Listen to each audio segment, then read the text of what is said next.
obviously there's a lot of people want to start their own business. Okay, they've got an idea, they want to turn their passion into profits. What are the biggest mistakes, let's say 3 biggest mistakes usually startups make before they get involved into the real business?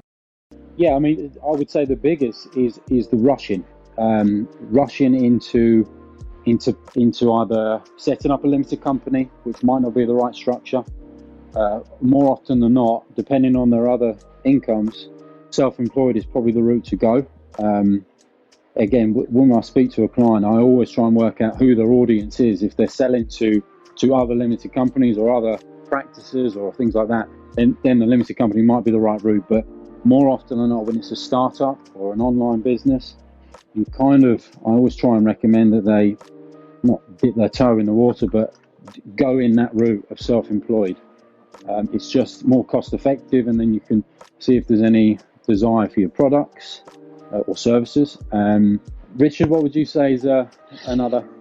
I'd probably say that anyone coming in outdoors with a business plan, it's sometimes they can be over complex and overanalyze things. And the one lesson we try and impart or suggestion we make is, if you were to double your costs and halve your revenue projections, would you still do this?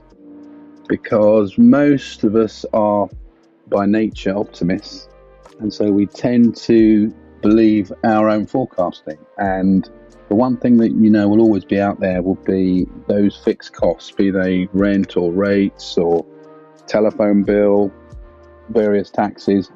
And if you stress test your business model before you commit to it full time, I always think it's a eminently sensible thing to do. We tend to build forecast models for our startup clients, or indeed clients that are looking to raise additional funds.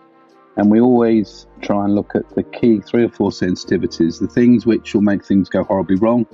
But then again, the things that if they were to surpass expectations would actually see much faster growth.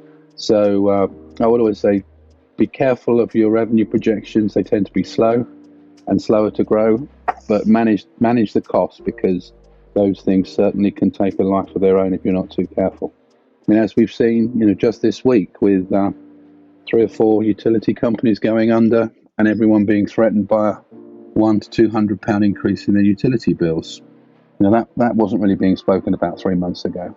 Now, as we're leaving the government-funded tail of the pandemic, we're going to see an awful lot of support taken away, and it's going to be even more important for people to really, really understand their cost base.